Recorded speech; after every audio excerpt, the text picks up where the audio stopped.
Je suis ici pour vous dire que ce n'est pas signe de piété d'être triste tout le temps. Le deuil durera une nuit, mais la joie reviendra au matin. Alléluia! Restez avec nous dans Jouissez de votre vie.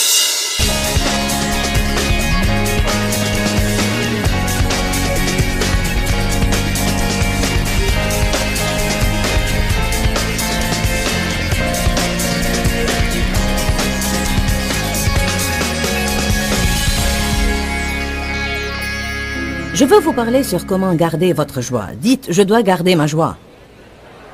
Vous devez garder votre joie, car si vous ne gardez pas votre joie, vous perdez votre force. Et si vous perdez votre force, le diable va avoir le dessus sur vous. Si vous n'avez aucune joie, vous allez probablement être en mauvaise santé aussi. La Bible dit, un cœur joyeux améliore la santé. Certains ont beaucoup de problèmes physiques. Si vous riez plus souvent, vous pourriez être plus sain. Le rire est vraiment une chose intéressante. Pourquoi? Pourquoi? Pourquoi pensez-vous que Dieu nous ait donné la capacité de rire? C'est que nous avons besoin de ça. Il doit y avoir quelque chose dans le rire qui est bon pour nous. Dites, je dois rire davantage. J'étais le genre de personne qui n'a pas été élevée dans une atmosphère joyeuse. Qui n'a pas grandi dans une atmosphère joyeuse?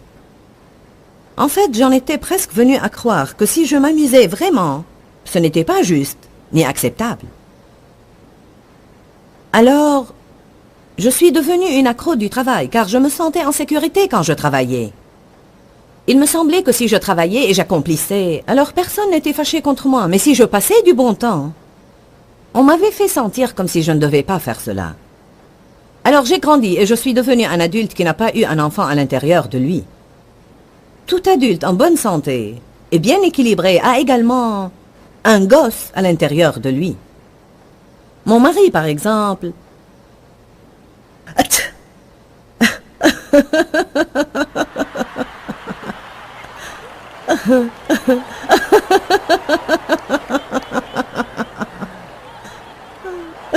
C'était vraiment fort, n'est-ce pas?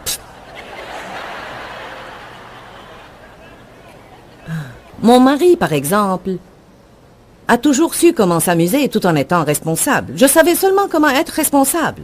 Il savait travailler et s'amuser. Je savais seulement travailler. En fait, je me mettais en colère quand je travaillais, alors que d'autres jouaient.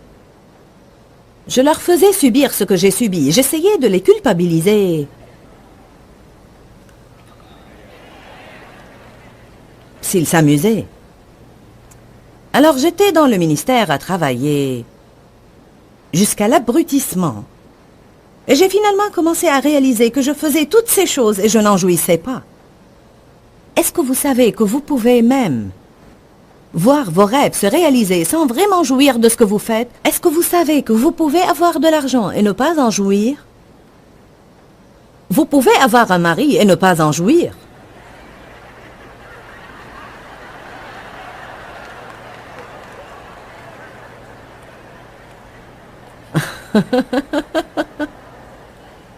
Savez-vous que la Bible dit aux femmes qu'elles doivent jouir de leur mari?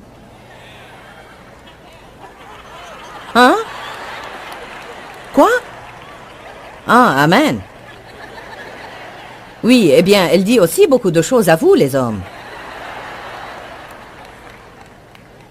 Comme vous occuper de nous, nous laisser faire des choses,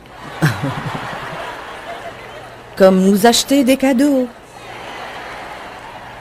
C'est dans le nouveau chapitre que je viens d'écrire. C'est dans le livre de Joyce.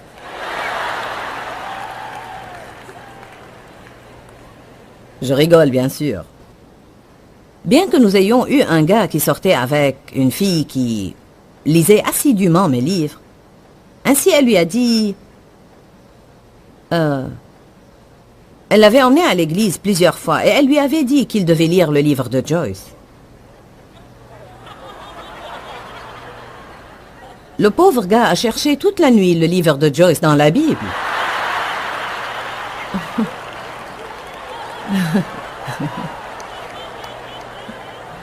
C'était une histoire comique.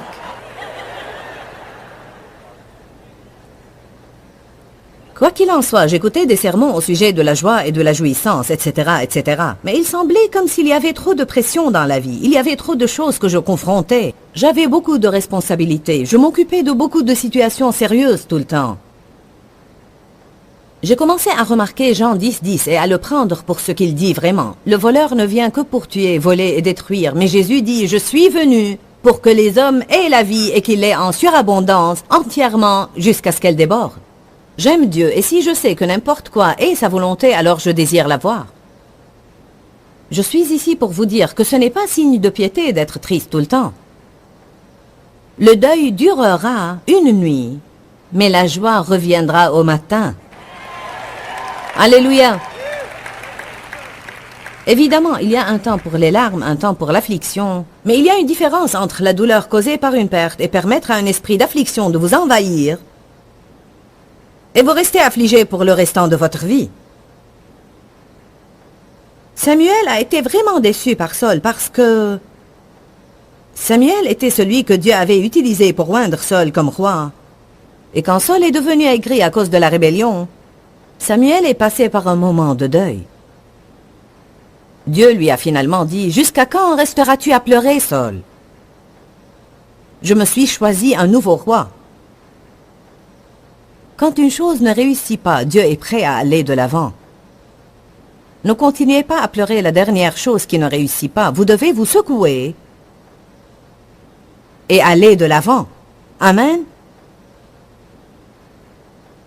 Peut-être que ce qui vous a vraiment déçu, peut-être même êtes-vous déçu par Dieu. Vous sentez que vous avez mis votre foi en Dieu pour quelque chose et elle ne s'est pas produite et vous avez laissé cette déception vous rendre amer. Les personnes amères n'ont pas la joie. David nous dit clairement ce qu'il a fait au sujet de la dépression. La dépression veut dire couler en dessous. Une dépression de terrain est une partie en creux par rapport à cette surface. Satan veut qu'on soit dépressif, mais Jésus est notre gloire. Il nous rend notre dignité et notre fierté. David a dit que quand cet esprit essayait de venir sur lui, il parlait à son âme en disant « Pourquoi es-tu tellement abattu, mon âme? Espère en Dieu. » Parfois, quand vous commencez à perdre votre joie, vous devez vous parler à vous-même. Vous devez vous faire un petit sermon. Redresse-toi, cher. Dans Ésaïe, il est écrit, nous devons nous revêtir d'un manteau de fête au lieu d'un esprit abattu. En d'autres termes, quand vous vous sentez abattu, commencez à louer Dieu. J'ai mis un nouveau chant dans votre bouche. Chantez au Seigneur un nouveau chant. Composez vos propres chants. Paul a écrit de la prison, se tenant au milieu des égouts. Les égouts de la ville passaient dans la cellule de la prison où était Paul. Il est dit qu'il y était probablement plongé à hauteur de taille. Je me suis tenu dans la cellule où Paul était, et elle a presque la taille de ma salle de bain, avec un sol de terre et des murs de terre. Dégoûtant. Il n'y a plus d'égout là maintenant. De cette cellule de prison, Paul a écrit « Réjouissez-vous dans le Seigneur » et je le dis encore « Réjouissez-vous ». Ces hommes savaient qu'ils ne pouvaient pas se permettre de perdre leur joie. Néhémie dit « La joie de l'Éternel est votre force ». Ne pleurez pas, ne vous affligez pas, car la joie de l'Éternel est votre force. Mais quand nous avons un problème, suivant ce que la société nous dit, nous sommes supposés nous sentir coupables si nous osons passer du bon temps alors que nous avons un problème. De nouveau, dans l'économie de Dieu, tout est diamétralement opposé aux normes du monde. La Bible dit « Dieu siège dans les cieux et tourne en dérision ses ennemis. » Ha ha ha ha. Diable, j'ai lu la fin du livre.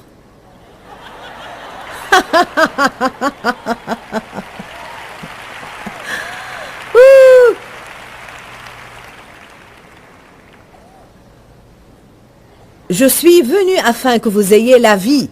Je veux vous poser une question aujourd'hui. Est-ce que vous jouissez de votre vie?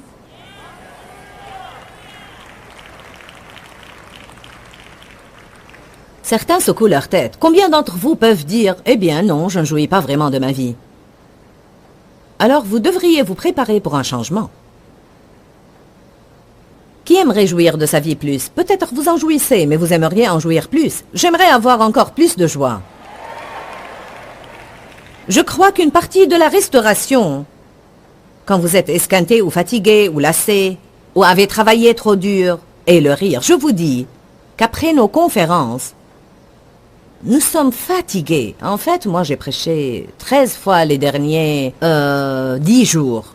13 fois les derniers 10 jours. Alors, je ne me vante pas, mais je suis fatigué. Et nous trouvons que ce qui se produit à la fin de nos conférences est que nous avons un esprit niais qui vient sur nous.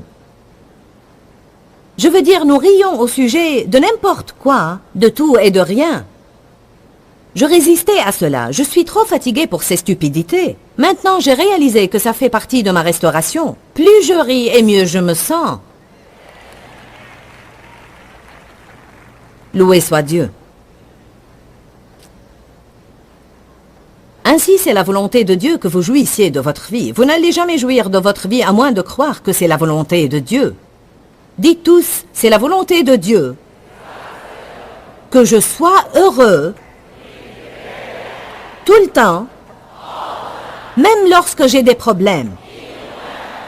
C'est la volonté de Dieu que je jouisse de ma vie. Je devrais jouir de ma maison. Je devrais jouir de mon argent.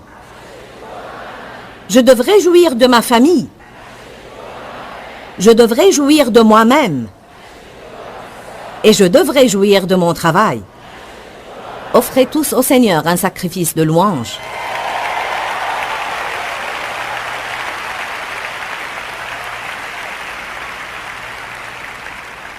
Car si vous ne faites pas attention, vous aurez cette mentalité. Je jouirai de ma vie quand je serai à la retraite. Je jouirai de ma vie quand la maison sera payée entièrement.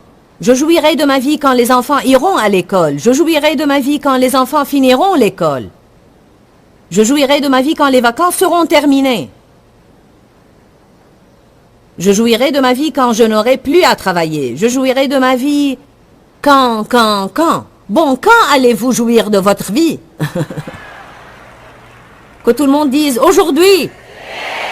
À commencer par maintenant. Bien.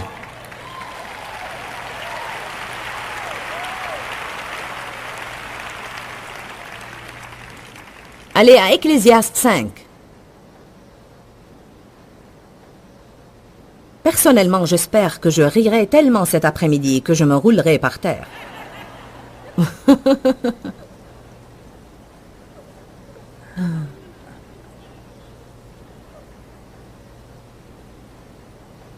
Je crois que jouir de la vie est un cadeau de Dieu.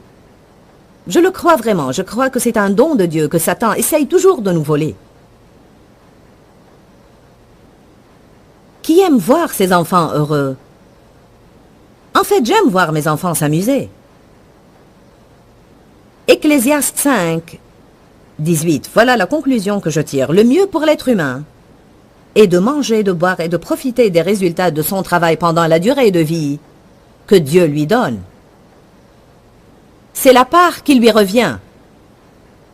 Et tout homme à qui Dieu donne richesse et ressources, qu'il laisse maître de s'en nourrir, d'en recevoir sa part et de jouir de son travail, cela est un don de Dieu. Loué soit Dieu. Vous pouvez avoir de l'argent et ne pas en jouir.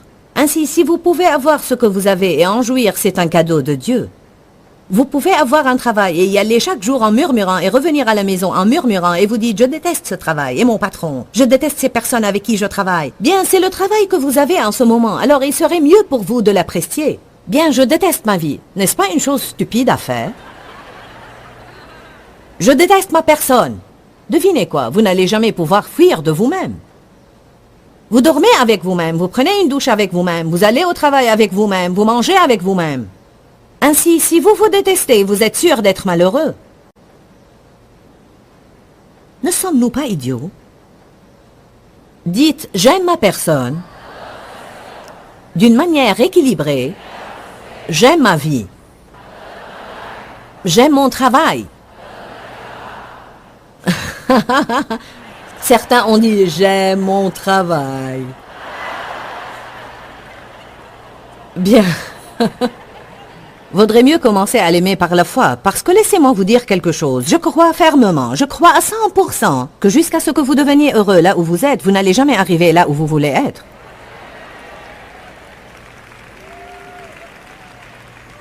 Est-ce que je suis assez claire? À moins d'être heureux là où vous êtes, vous n'arriverez jamais là où vous voulez être. Maintenant, j'ai un message d'environ 200 points cet après-midi que je n'arriverai pas à donner. Mais je vais commencer ici et nous verrons sur lesquels je prêcherai le plus. En fait, je vais juste vous donner quelques points. Pouvons-nous nous détendre cet après-midi? Je vais vous donner quelques conseils du Saint-Esprit sur comment jouir de votre vie encore plus. La première chose est, cessez d'essayer de tout comprendre. Si vous voulez jouir de votre vie davantage, vous devez comprendre que vous n'allez jamais tout savoir. Vous n'êtes pas censé tout savoir. Parce que parfois, c'est toutes ces choses que nous savons qui nous compliquent vraiment la vie. Et nous finissons par souhaiter n'avoir jamais su ce que nous savons. Parce qu'une fois que vous le savez, alors vous devenez responsable de faire quelque chose. Amen. J'étais une raisonneuse, une logicienne. Je devais avoir tout bien casé. Le Seigneur a dû me délivrer de cela avant que je puisse vraiment avoir la joie de l'Éternel libérée dans ma vie. J'ai dû être délivré du raisonnement. Certains sont des accros. Vous ne pouvez pas vous reposer avant d'avoir fini de raisonner le pourquoi du comment.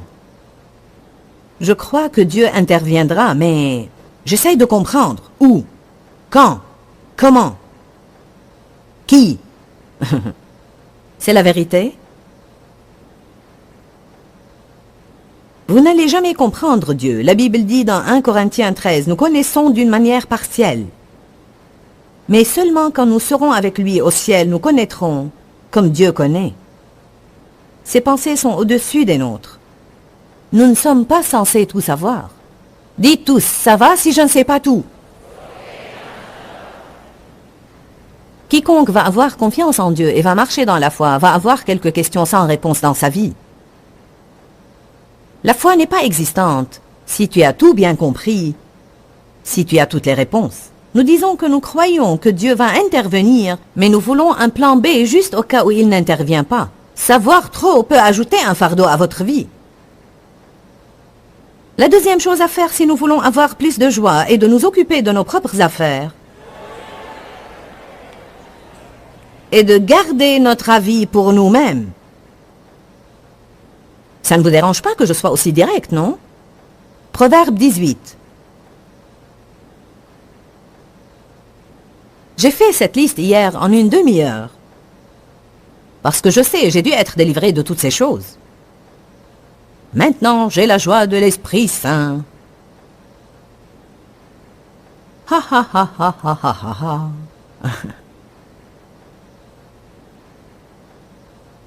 Oh, ce n'est pas la bonne référence.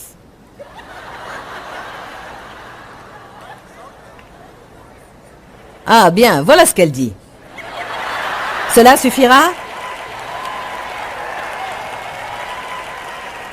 Voici ce qu'elle dit. Un sot fait étalage de ses propres pensées. Ouhou! Passons à l'écriture d'après. Oh mon Dieu, je cherche partout maintenant. La voilà, Proverbe 18:2. Je l'ai soulignée et j'ai mis une étoile à côté d'elle.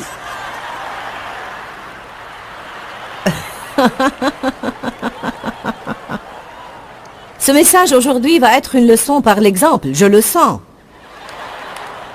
Je vais être le bouc émissaire de la plaisanterie.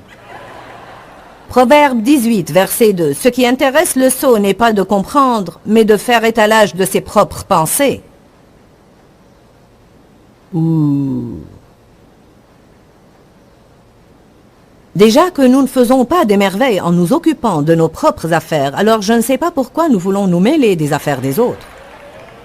Je médite sur ce sujet.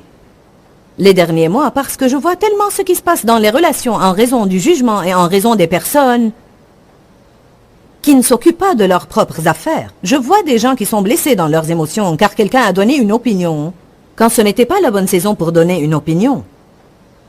Je ne sais vraiment pas qu'est-ce qu'il y a en nous qui nous pousse en fait tellement à nous mêler des affaires des autres. C'est une chose dégoûtante si on y pense vraiment. C'est comme, pourquoi je ne peux pas m'occuper de mes affaires? Allez à Romains 14.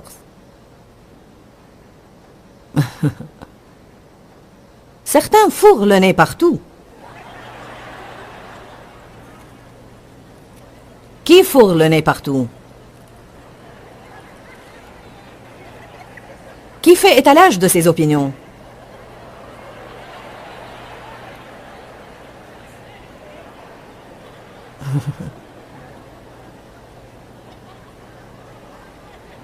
Je fais étalage de mes opinions et je fourre le nez partout. Mais j'arrive à me contrôler. Proverbe, je veux dire Romains 14, 12. Non, j'en veux pas aller à Proverbe.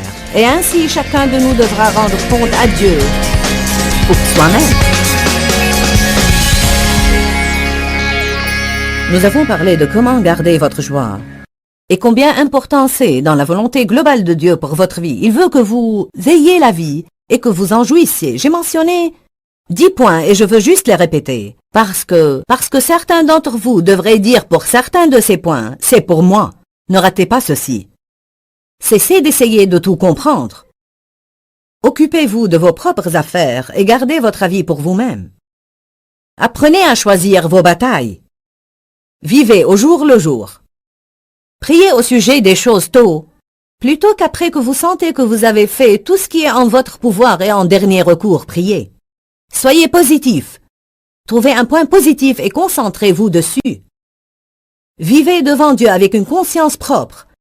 Faites ce que vous croyez être juste. Suivez la paix.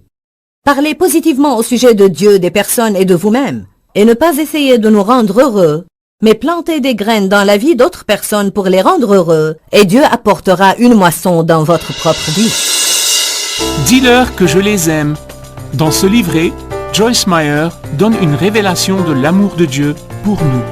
Pour obtenir ce livret gratuitement, écrivez-nous à Joyce Meyer, boîte postale 40095-6300, Larnaca, Chypre. Ou bien visitez notre site web www.joycemeyer.org/fr.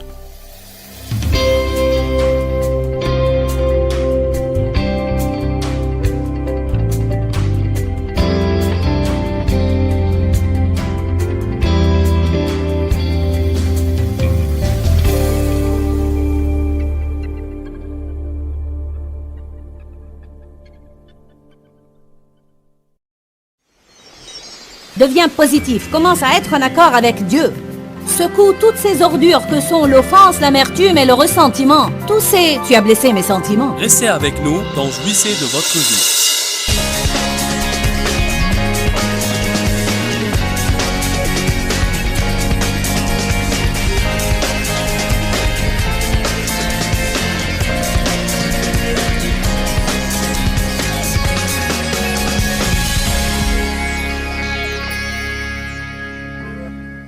Sélectionnez vos batailles. Il y a beaucoup de choses à confronter dans la vie. Et vous ne pouvez pas vous retrouver à batailler sur différents fronts. Nous devons être guidés par l'esprit au sujet des choses que nous confrontons. La confrontation est juste, mais nous ne pouvons pas confronter tout ce qui est en contre notre chemin. Autrement, nous serons en train de lutter tout le temps. Quelles que soient les erreurs que j'ai commises hier, quelles que soient les choses qui n'ont pas marché, je ne peux pas aller en arrière et faire quoi que ce soit à leur sujet. Je vais laisser tout ce qui se trouve en arrière. La miséricorde de Dieu se renouvelle. Le soleil se couche chaque jour et le soleil brille de nouveau chaque jour. Je pense que comme Dieu a divisé la journée en 24 heures bien déterminées, c'est qu'il dit 24 heures sont tout ce que vous pouvez contenir en une fois. Puis dormez et nous recommencerons de nouveau. N'est-ce pas bon?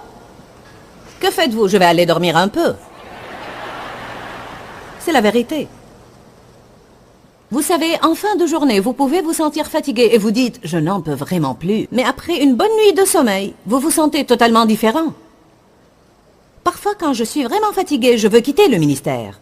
Et puis le lendemain, je veux sauver le monde.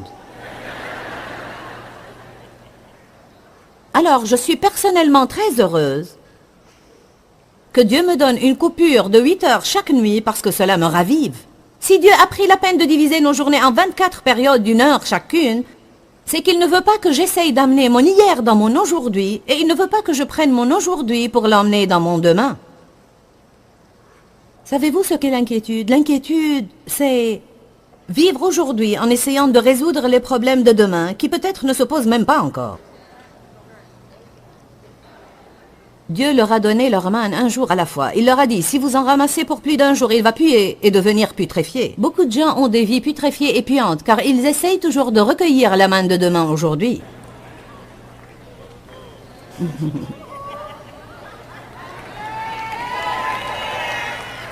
Où est mon mouchoir?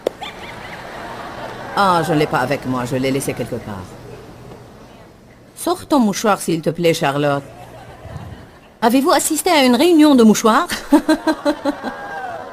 Vous vous demandez, qu'est-ce que c'est une réunion de mouchoirs? Je ne sais pas. C'est seulement quelque chose que j'ai décidé de faire pour m'amuser un peu, je suppose. Quelque chose de fou. Ouh! En fait, j'ai une serviette qui peut faire l'affaire. Certains ont seulement des Kleenex.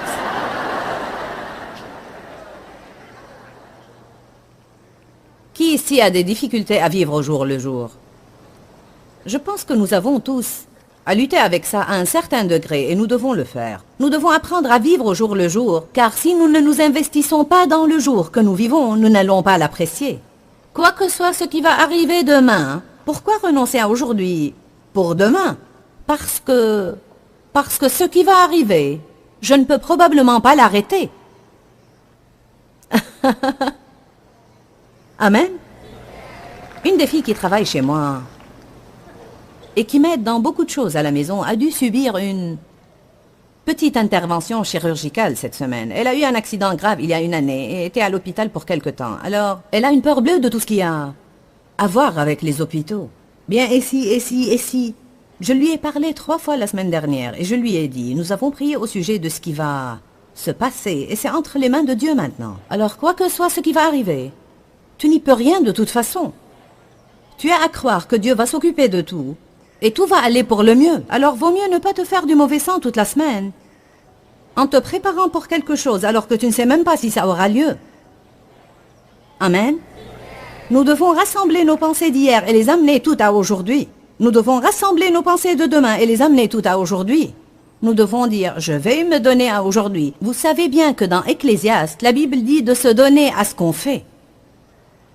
Notre capacité de concentration n'est pas très grande dans les temps que nous vivons. Nous devons apprendre comment nous concentrer sur les choses que nous vivons et pas sur autre chose. Alléluia.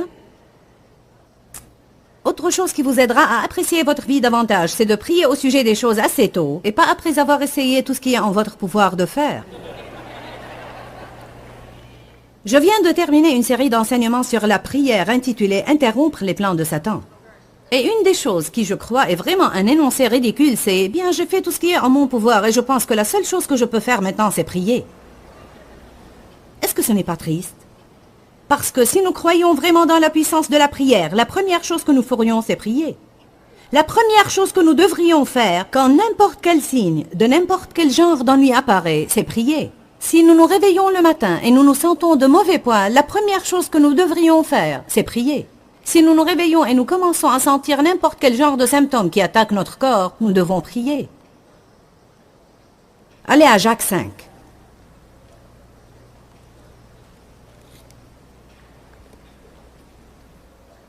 Si vous écrivez ce que je dis et vous faites une liste de contrôle, alors quand vous sentirez que vous avez perdu votre joie, sortez votre liste et dites « Qu'est-ce qui manque ici ?» Et je parie que vous trouverez la raison de la perte de votre joie quelque part dans ce que je suis en train de vous dire cet après-midi. Verset 13. Est-ce que quelqu'un parmi vous est affligé? Est maltraité, souffre du mal? Qu'est-ce qu'on devrait faire à son sujet? Prier. Est-ce que quelqu'un est heureux? Qu'il chante des louanges. Quelqu'un est malade? Il devrait appeler les anciens de l'Église. Ceux-ci prieront pour lui. Et la prière de la foi sauvera le malade, et le Seigneur le relèvera. Et s'il a commis des péchés, ils lui seront pardonnés. Confessez vos péchés les uns aux autres afin d'être guéris. La prière ardente, assidue et fervente d'un homme juste et efficace libère une grande puissance. Juste au cas où vous penseriez que vous n'êtes pas assez juste pour prier, Jacques nous ajoute l'histoire du prophète Élie. Élie avait une nature humaine semblable à nous, mais il pria pour qu'il ne pleuve pas, et il n'a plus plu pendant 3 ans et demi, puis il pria pour qu'il pleuve et il plut. Alors vous pouvez prier des prières audacieuses, courageuses, puissantes, et voir le plan de Satan pour votre vie interrompu. Si vous apprenez comment prier, au lieu de faire ce qui est en votre pouvoir de faire d'abord et être misérable entre-temps. Encore une chose que vous pouvez faire et qui vous aidera, et c'est une chose importante, mettez une astérix près de ça. Quoi que soit ce qui va arriver dans votre vie, soyez positif. Trouvez un point positif et concentrez-vous dessus. C'est vraiment un défi de passer toute une journée en étant positif au sujet de tout. Même une seule journée. Allez à Romains 15:13.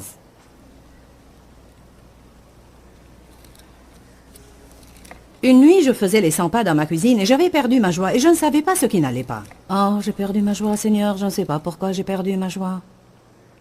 J'étais désespérée et je suis allée vers une de ces boîtes à promesses que quelqu'un m'avait données. Je n'ai jamais été une mordue de ces choses, mais quand vous êtes désespéré, vous cherchez un mot dans le calendrier biblique en essayant d'obtenir un mot de Dieu.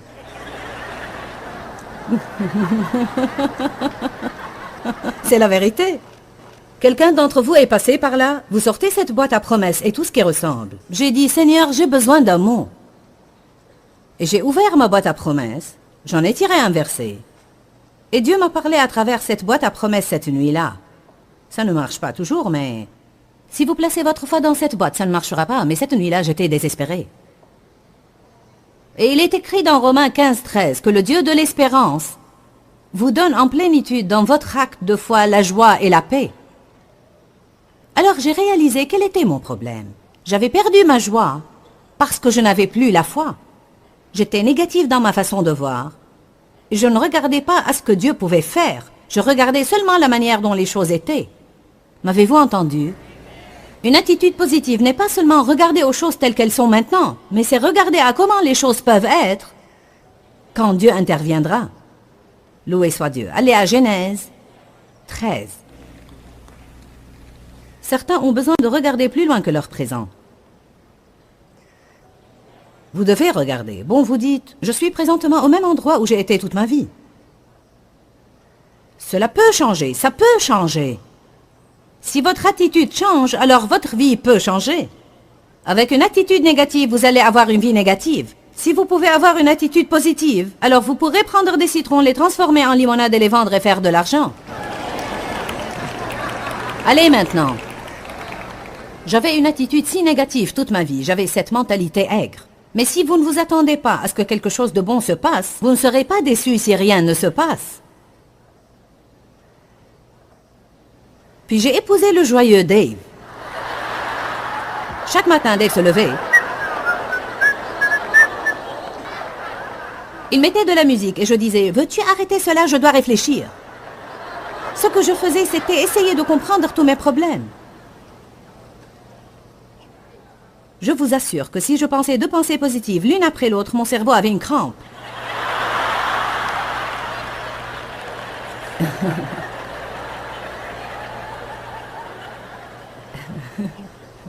Et maintenant, je ne supporte pas être autour de quelque chose de négatif. Je ne supporte pas quand j'ai des personnes négatives qui travaillent pour moi et qui me disent que je ne peux pas, tu ne peux pas. Ne me dites pas que je ne peux pas. Si vous me dites que je ne peux pas, je le ferai juste pour vous prouver que je peux.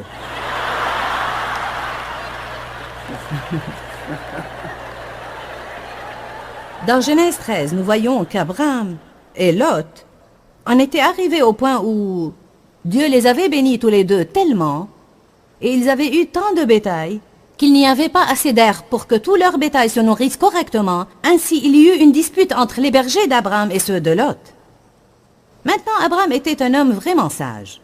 En fait, il a commis des erreurs, mais Il savait qu'il devait garder les différends hors de sa vie, il savait cela. Et il savait que s'il empêchait les disputes et s'il faisait tout ce qu'il pouvait faire pour être un conciliateur, un gardien de paix et un défenseur de paix, le Seigneur le bénirait. Quoi que soit ce qu'il pourrait perdre, Dieu lui donnera davantage que ce qu'il aura perdu s'il gardait simplement la paix. Alors il est allé chez Lot et lui a dit, « Il ne doit y avoir aucune dispute entre nous. Voilà ce qu'on va faire. Choisis la partie de la vallée du Jourdain que tu veux et je prendrai la partie restante. » Ce qu'il a fait est une chose admirable, parce que vraiment, si vous vous rappelez bien, Lot n'aurait rien du tout si Abraham ne l'avait pas pris sous sa protection et ne l'avait béni. J'aurais eu à passer un moment difficile si je faisais cela, car j'aurais dit à quelqu'un, « Tu n'aurais rien si ce n'était grâce à moi. Cette bonne herbe ici est mienne, va là-bas et prends cette partie. » Mais Abraham savait que cela laisserait Lot avec un goût amer dans la bouche. Et il n'a pas voulu que Lot puisse avoir quelque chose à redire. Vous savez, juste récemment, nous traitions une situation et il y avait quelqu'un qui avait dit du mal de moi et m'avait blessé, vous savez. Et maintenant, il voulait certaines choses matérielles. Et cette personne qui travaille chez moi m'a dit, « Veux-tu que nous fassions cela pour eux ?»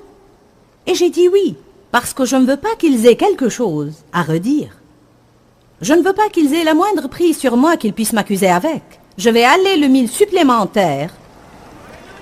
Et cela pour qu'ils ne puissent pas trouver un point quelconque sur lequel ils pourraient m'accuser justement.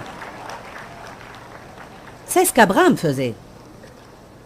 Il a dit à Lot, tu prends ce que tu veux et moi je prendrai le reste. Et bien entendu, Lot a choisi la meilleure partie qui était dans la vallée du Jourdain pour lui. Je pense que ça pouvait être un mauvais jour pour Abraham. Il aurait pu penser, c'est une chose stupide à faire. Mais je veux que vous regardiez ceci. Commençons dans le verset 11. Alors Lot choisit pour lui toute, et non pas la moitié, mais toute la vallée du Jourdain. Et il émigra à l'Orient. Ainsi ils se séparèrent l'un de l'autre. Abraham s'établit au pays de Canaan et Lot s'établit dans les villes de la plaine. Il dressa ses tentes jusqu'à Sodome. Les hommes de Sodome étaient de grands scélérats et pécheurs contre le Seigneur. Le Seigneur dit à Abraham, après que Lot se fut séparé de lui, maintenant il est dans une ville pécheresse, où il y a des hommes pécheurs et toutes sortes de péchés, mais Dieu s'apprête à lui dire, juste au milieu de tout ceci, je te donnerai tout le pays que tu vois. Je vous demande, avez-vous un semblant de vision positive pour votre vie? Ou pensez-vous que tout va rester tel que ça a toujours été et tel que c'est en ce moment? Regarde plus loin que là où tu es en ce moment et dis-moi ce que tu vois. Allez! Le Seigneur dit à Abraham après que Lot se fut séparé de lui, lève les yeux maintenant et regarde de l'endroit où tu es, vers le nord et le midi, vers l'orient et l'occident. Tout le pays que tu vois, je te le donnerai à toi et ta postérité. Je rendrai ta postérité comme la poussière de la terre, de sorte que si un homme peut compter la poussière de la terre, alors il pourra compter tes descendants. Debout, lève-toi et parcours le pays en long et en large, parce que je te le donnerai. Debout! Lève-toi et sors de cet état de dépression, cet état de deuil, cet état de plainte et de lamentation. Deviens positif, commence à être en accord avec Dieu.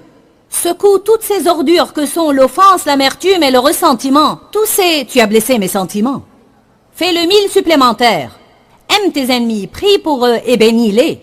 Ne leur donne pas l'occasion pour le moins de t'accuser de n'importe quoi, et puis dis, d'accord Seigneur, j'ai une vision. Je vois ceci et je vois cela. Je vois la prospérité et je vois le succès. Je me vois étant béni, je me vois être abondamment béni, je peux être une bénédiction pour les autres. Je me vois en train de poser les mains sur les malades et ils seront guéris. Je me vois amener des personnes à la connaissance de Jésus-Christ. Et Dieu dit, je te donnerai ceci.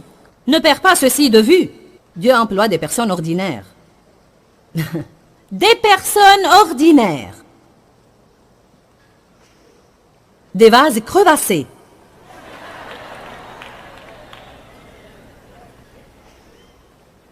Je vais répéter, soyez positifs. Quoi qu'il se passe, trouvez-y un point positif et concentrez-vous dessus. Si vous sortez et vous avez un pneu crevé, dites merci Seigneur, je n'en ai pas deux. Je suis sérieuse. Je suis très sérieuse. Trouvez quelque chose envers lequel vous pouvez être positif. Ce steak était immangeable, mais le pain était succulent. Amen? Qui veut cela? Nous allons juste devenir plus positifs.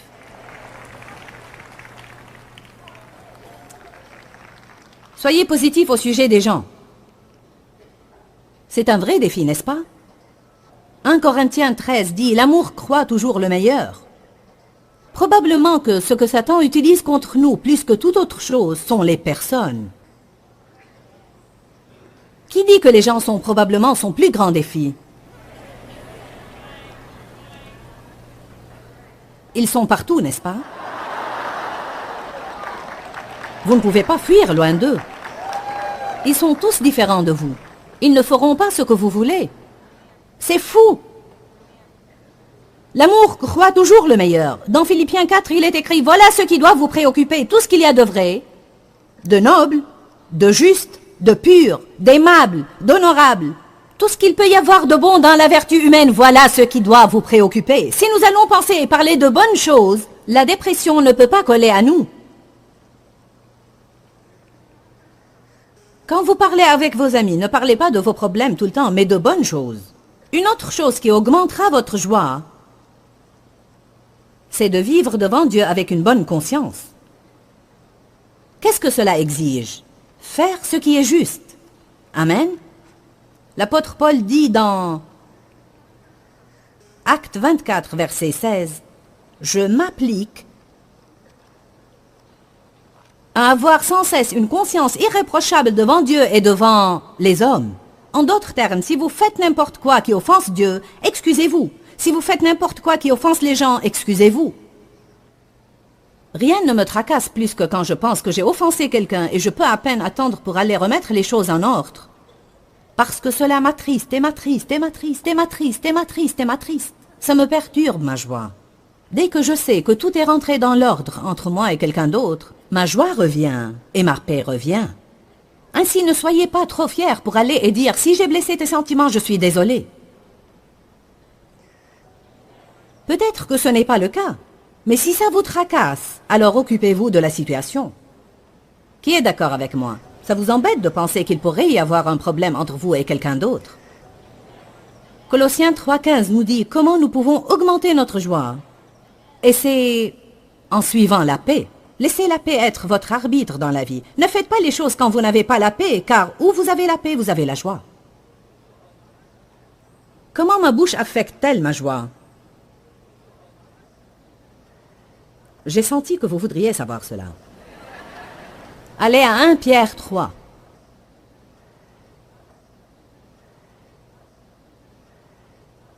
C'est le Saint-Esprit qui me pousse à vous donner ce message.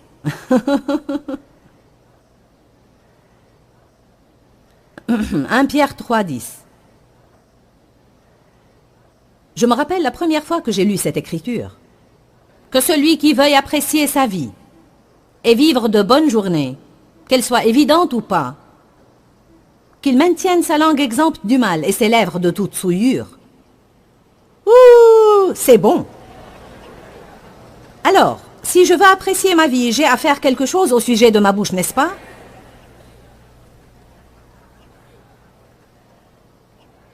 La vie et la mort sont au pouvoir de la langue, et ceux qui la chérissent mangeront de son fruit, que ce soit pour la vie ou la mort. Ainsi, si je parle et je proclame la mort, alors je mange la mort. Si je mange la mort, elle ne va pas me rendre heureuse.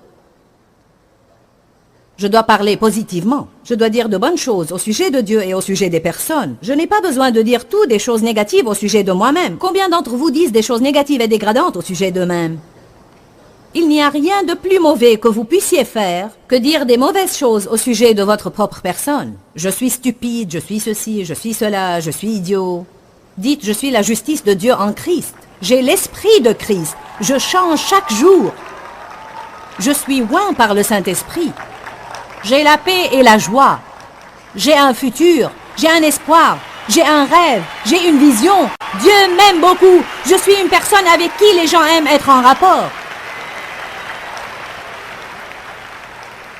Nous avons eu une visitation peu commune de Dieu la semaine dernière à Saint-José. Quelqu'un dans la salle a crié, et les gens font fréquemment ça. On t'aime, Joyce! Et ce qui s'est passé à l'intérieur de moi, hein, et je l'ai dit en fait, comme je le fais habituellement, je m'aime aussi! Ils étaient tous. Bon. Il n'y a pas de mal en cela. Est-ce bien de dire « je me déteste » ? J'ai fait cela pendant des années. Si le Seigneur t'aime, il veut que tu t'aimes aussi.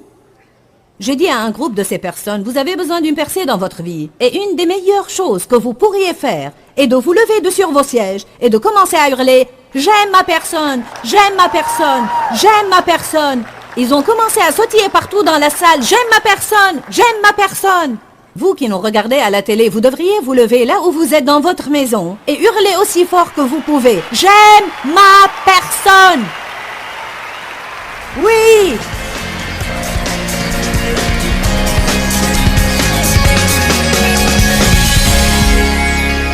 Nous avons parlé de comment garder votre joie et combien important c'est dans la volonté globale de Dieu pour votre vie. Il veut que vous ayez la vie et que vous en jouissiez. J'ai mentionné 10 points et je veux juste les répéter parce que certains d'entre vous devraient dire pour certains de ces points, c'est pour moi. Ne ratez pas ceci. Cessez d'essayer de tout comprendre. Occupez-vous de vos propres affaires et gardez votre avis pour vous-même. Apprenez à choisir vos batailles. Vivez au jour le jour. Priez au sujet des choses tôt, plutôt qu'après que vous sentez que vous avez fait tout ce qui est en votre pouvoir et en dernier recours, priez. Soyez positif. Trouvez un point positif et concentrez-vous dessus. Vivez devant Dieu avec une conscience propre. Faites ce que vous croyez être juste. Suivez la paix. Parlez positivement au sujet de Dieu, des personnes et de vous-même. Et ne pas essayer de nous rendre heureux, mais plantez des graines dans la vie d'autres personnes pour les rendre heureux, et Dieu apportera une moisson dans votre propre vie. Dis-leur que je les aime. Dans ce livret, Joyce Meyer donne une révélation de l'amour de Dieu pour nous. Pour obtenir ce livret gratuitement, écrivez-nous à Joyce Meyer, boîte postale 40095-6300, Larnaca, Chypre. Ou bien visitez notre site web www.joycemeyer.org/fr.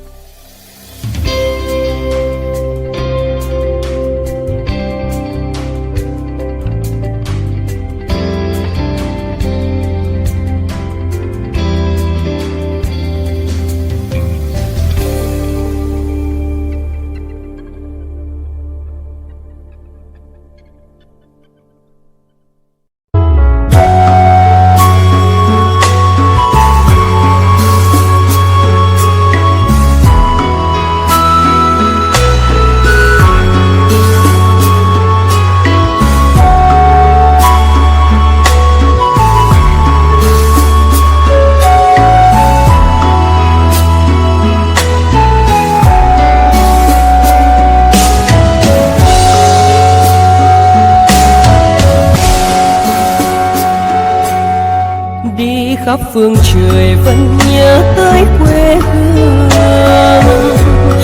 Người về đây thăm làng trù quê mẹ và làng sen quê cha, xúc động bồi hồi người rơi giọt lệ, thương mái nhà tranh thương đất mẹ nghèo.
so high I'm hypnotized.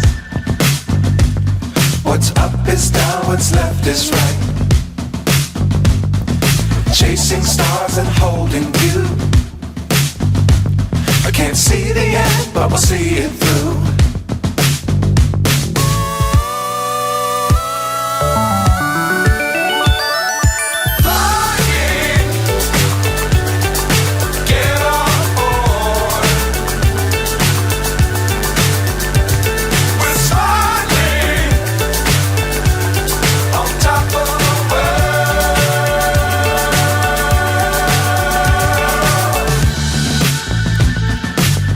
Times don't fly too high.